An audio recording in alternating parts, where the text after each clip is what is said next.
Subscribe to our YouTube channel and press the bell icon to get the latest updates.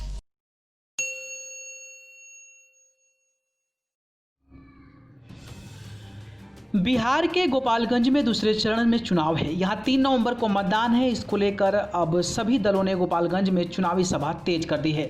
मंगलवार को केंद्रीय मंत्री स्मृति ईरानी ने गोपालगंज विधानसभा के एनडीए के भाजपा प्रत्याशी सुभाष सिंह के लिए शहर के बीएम मैदान में एक चुनाव को और पूर्ववर्ती राजद सरकार पर जमकर हमला बोला।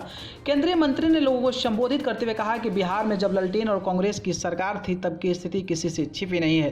पहले की सरकार में क्या होता था ये सब जानते हैं। बड़े बड़े शहरों में शोरूम के शीशे तोड़ दिए जाते थे, गाड़ियां लूट ली जाती थी। कुछ लोग बिन पैसे के ही गाड़ियों को अपने घर से लेकर चले जाता था और कहता था कि नेताजी के घर में किसी की शादी है। स्मृति ईरानी ने राजद सुप्रीमो लालू प्रसाद यादव के परिवार पर हमलावर अंदाज में बोल रही थी। उन्होंने कहा कि एक वो समय था जब दिल्ली से विकास के नाम पर 100 रुपये निकलता था तो बिहार पहुंचते पहुंचते 5 रुपये बचता था। भ्रष्टाचार की वजह से कोई विकास कार्य नहीं हो पाता था। आज मोदी राज में 100 रुपये आता है तो डायरेक्ट 100 रुपये ही पहुंचता है। केंद्रीय मंत्री स्मृति ईरानी ने दावा किया कि 40 करोड़ परिवार के जीवन में पहली बार शौचालय मिला है। 80 करोड़ लोगों को मुफ्त में राशन उपलब्ध कराया गया है। तेजस्वी पर निशाना साधते हुए ईरानी ने कहा कि जिसने जीवन भर नौकरी नहीं की वो 10 लाख नौकरी दिलवा रहे हैं। स्मृति ईरानी ने कहा कि बिहार में भाजपा और जदयू की सरकार विकास के उजाले में बिहार को लेकर आई है। फिर भी इस चुनाव रणभूमि में 4 दिन पहले से जिस तरह भाजपा के उम्मीदवार के ऊपर हमले किए गए, विरोधी दलों के द्वारा इस बात का संकेत है कि विरोधी दल पहले ही हार मान चुके हैं। केंद्रीय मंत्री ने कहा कि इस चुनाव की रणभेरी में जब भाजपा प्रत्याशी पर हमला विरोधी दलों के द्वारा किया जा सकता है तब भगवान न करे कि भविष्य में ऐसी सरकार सत्ता में आ जाए तो कानून को अपने पैरों तले कुचल देंगे। केंद्रीय मंत्री स्मृति ईरानी ने राजद कांग्रेस सरकार के बारे में कहा कि जब राजद और कांग्रेस की सरकार हुआ करती थी तब घर में किसी को नौकरी मिलने के बाद भी लोग जश्न नहीं मनाते थे, क्योंकि उन्हें डर था कि कहीं उनके लाडले का अपहरण तो नहीं हो जाएगा। भारतीय जनता पार्टी के कार्यकर्ताओं सरेआम उनसे कहने आई कि भारतीय जनता पार्टी के कार्यकर्ताओं ने संयम का, अनुशासन का प्रमाण दिया ताकि जनता सुरक्षित रहे। भारतीय जनता पार्टी के कार्यकर्ताओं ने, नेतृत्व ने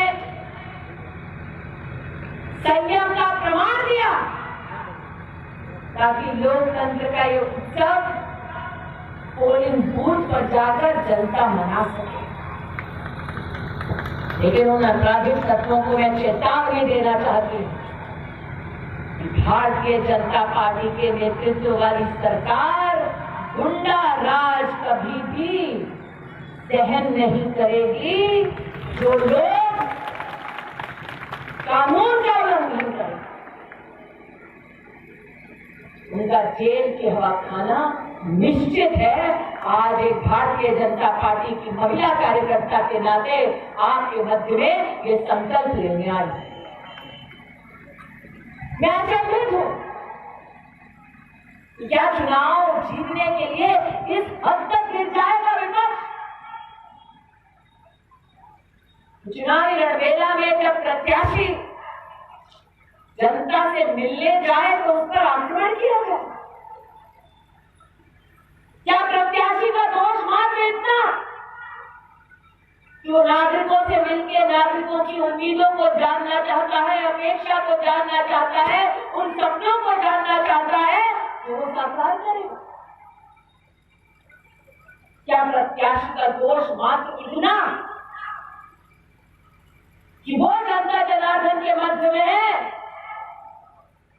जबकि विपक्ष पार्टी के नेता तो दिल्ली और संसद से कब गायब होकर विदेश घूमने चले जाए इसका कोई ठिकाना नहीं। दोष इतना कि सामान्य परिवार के लोग भारतीय जनता पार्टी के कार्यकर्ता बनते हैं। दोष ये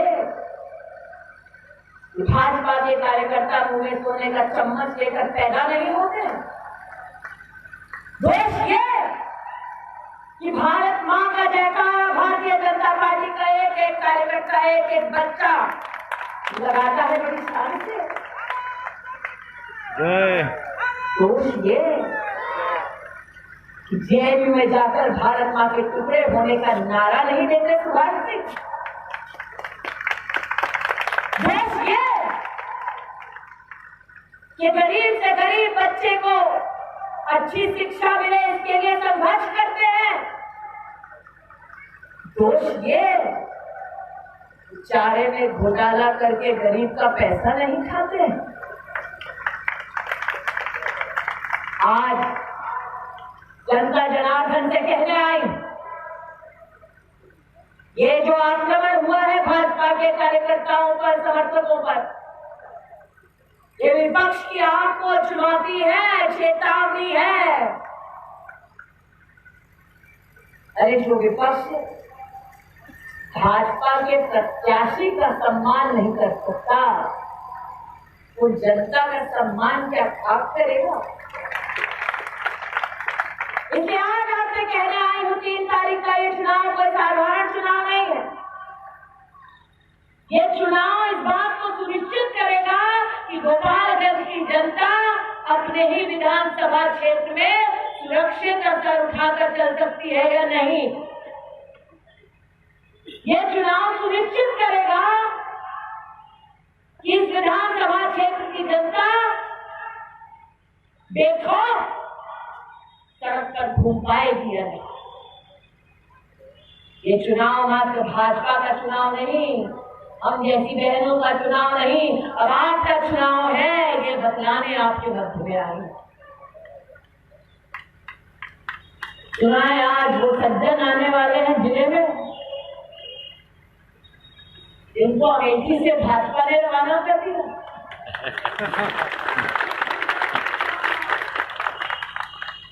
जब कोई मिले उनसे तो पूछिए,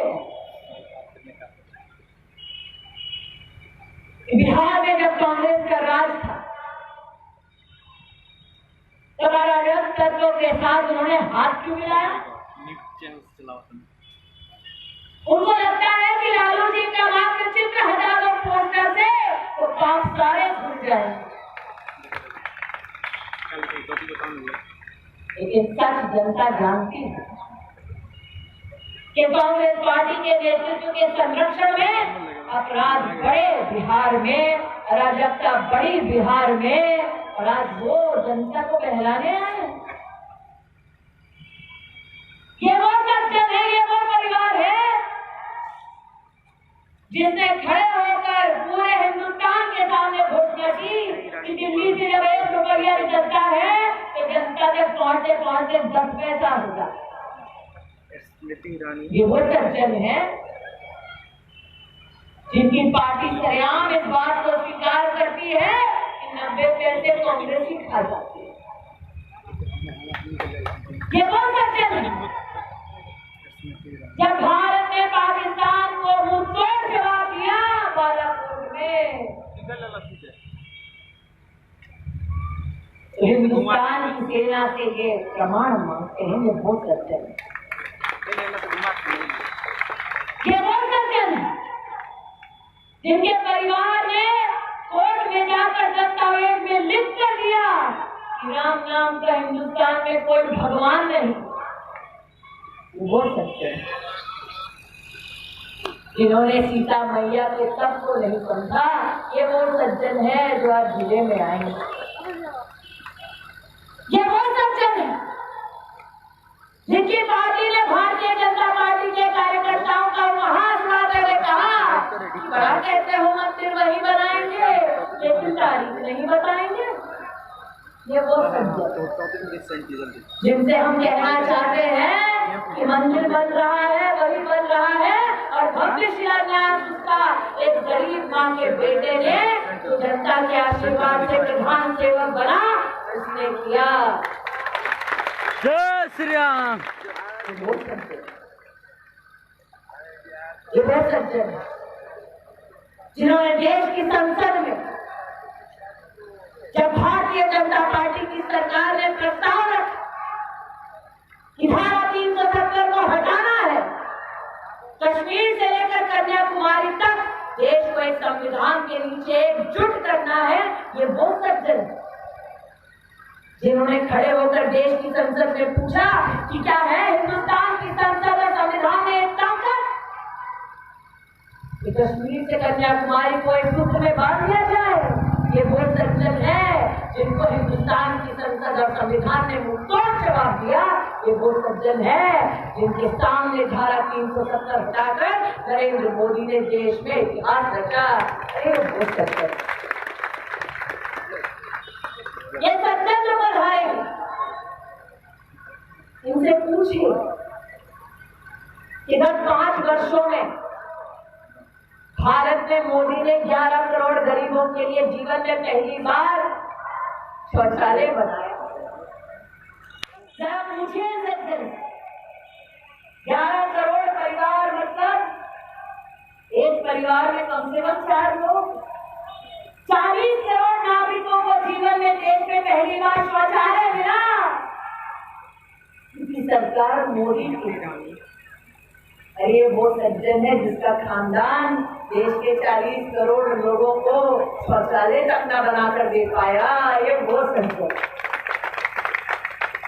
ये वो सज्जन है जिन्होंने नरेंद्र मोदी का तब उपहास उड़ाया जब नरेंद्र मोदी ने कहा कि गरीब से गरीब नागरिक का बैंक का खाता खुलेगा, जब नरेंद्र मोदी ने कहा कि बैंक चलकर गरीब के घर में आएगा, खाता खोलेगा। ये वो सज्जन है जिन्होंने नरेंद्र मोदी का मजाक उड़ाया, लेकिन मोदी ने गत 5 वर्षों में 40 करोड़ हिंदुस्तानियों का जीवन में पहली बार बैंक का खाता खोला।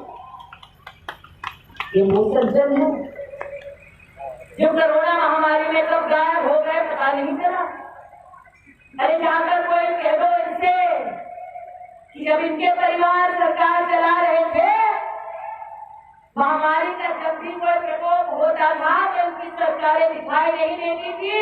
ये नरेंद्र मोदी है जिसने राष्ट्र भर में 80 करोड़ गरीब नागरिकों को छठ पूजा तक मुफ्त में राशन उपलब्ध कराया। आज ये सज्जन आएंगे, नया नया कहानी रचाएंगे,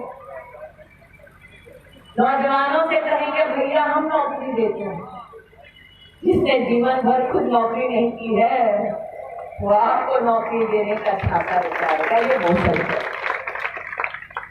ये वो सज्जन है जिनको जवाब देना पड़ेगा कि जब 15 साल उनके गठबंधन की सरकार थी बिहार में तो मात्र 90,000 नौजवानों को ही नौकरी दी, और भारतीय जनता पार्टी ने एनडीए की सरकार में 6 लाख लोगों को सरकारी नौकरी मिली। अरे वो सज्जन है जो आज आकर महागठबंधन के मंच से एक नया प्रपंच करेंगे। तो वो सज्जन, इसलिए आज आपके मध्य में जब निवेदन लेकर आए तो निवेदन मात्र ये नहीं कि आप सुरक्षित रहें, संरक्षित रहें। निवेदन ये कि अगर नौकरी चाहिए नौजवान को तो भारतीय पार्टी को वोट दे। सहयोग की अपेक्षा लेकर नहीं आई हूं, ये कहने आई कि देश में पहली बार किसान हित में किसान सम्मान निधि योजना को जिसने शुरू किया, देश के 10 करोड़ किसानों के बैंक के खाते में जिस मोदी ने 90,000 करोड़ रुपया सीधा खाते में डाला, बिहार के 75 लाख किसानों को हर साल जो 6,000 रुपया देते हैं, उस भारतीय जनता पार्टी को अपना वोट दो। उस सज्जन को नहीं जिसके दामाद किसान की जमीन है।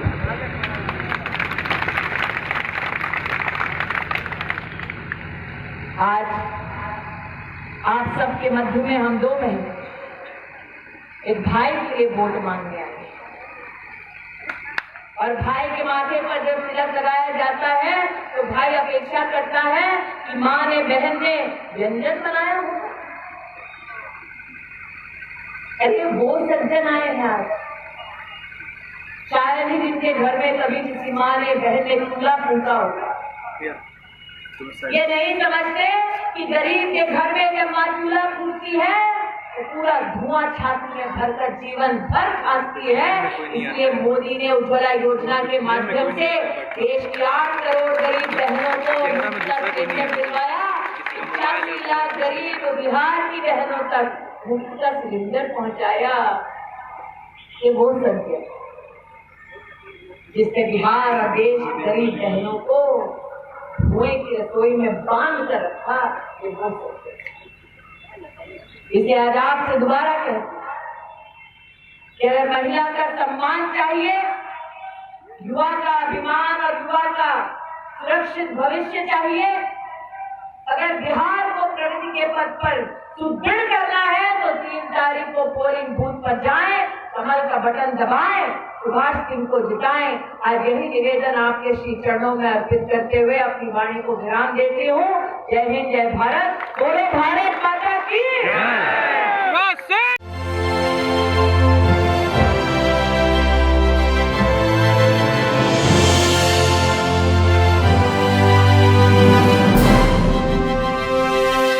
Subscribe to our YouTube channel and press the bell icon to get the latest updates.